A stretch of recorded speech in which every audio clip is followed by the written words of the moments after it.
ప్రజలకు శుభవార్త.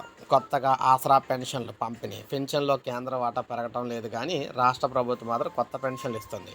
రాష్ట్రంలో కాంగ్రెస్ ప్రభుత్వ అధికారంలోకి వచ్చాక కొత్తగా 1,00,000 పెన్షన్లు మంజూరు చేశామని, వచ్చే ఆర్థిక సంవత్సరంలోనే మరో 2,00,000 పెన్షన్లు ఇస్తామని పంచాయతీరాజ్ మహిళా శిశు సంక్షేమ శాఖ మంత్రి తెలియజేశారు. కొత్తగా ఇవ్వబోయే పెన్షన్లకు సంబంధించి తాజా బడ్జెట్లో నిధులు కేటాయించామన్నారు. పంచాయతీరాజ్, గ్రామీణాభివృద్ధి, మహిళా శిశు సంక్షేమ శాఖ పద్ధులపై అసెంబ్లీలో మాటలైతే జరిగినాయి అన్నమాట. ఇందులో భాగంగా కేంద్ర ప్రభుత్వం తన వాటా కింద ఒక్కో పెన్షన్కు 200 నుంచి 300 మాత్రమే ఇస్తుంది. ఎన్నో ఏళ్ళుగా పెంచలేదు. పల్లెలు పడకేశాయి, అభివృద్ధి కుంటుపడింది.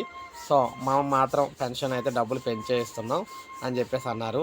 60 ఏళ్ళు దాటిన మహిళల కోసం ప్రత్యేక పొదుపు ఖాతాలు ఏర్పాటు చేసే ఆలోచనలో కూడా ఉన్నామని చెప్పారు. సో మొత్తంగా పెన్షన్లకు సంబంధించి 2 లక్షల పెన్షన్లు అయితే ఇవ్వబోతూ ఉన్నారన్నమాట. 2 లక్షల పెన్షన్లు అనేవి ఏప్రిల్ నుంచి అయితే మనకు ఆర్థిక సంవత్సరంలో స్టార్ట్ అవుతాయి. అయితే మరి ఎప్పుడు దరఖాస్తులకు ఆహ్వానిస్తారో ఏంటి, దరఖాస్తులు ఎప్పుడు చేసుకోవాలనేది ఇంకా మనకైతే క్లారిటీ అయితే ఇవ్వలేదు. సో మనకి ఒక నెల రోజుల్లో తెలిసే అవకాశాలు అయితే ఉన్నాయి. తెలిసిన వెంటనే వీడియో రూపంలో మీకు తెలియజేస్తాను ఎలా అప్లై చేయాలి ఏంటనేది. సో కొత్త ఆసరా పెన్షన్లు ఇవ్వడానికి అయితే ప్రభుత్వం సిద్ధంగా ఉంది. సో ఇది అప్డేట్. ఒక లైక్ చేయండి, సబ్స్క్రైబ్ చేసుకోండి, మన ఛానల్ సబ్స్క్రైబ్ చేసుకోండి.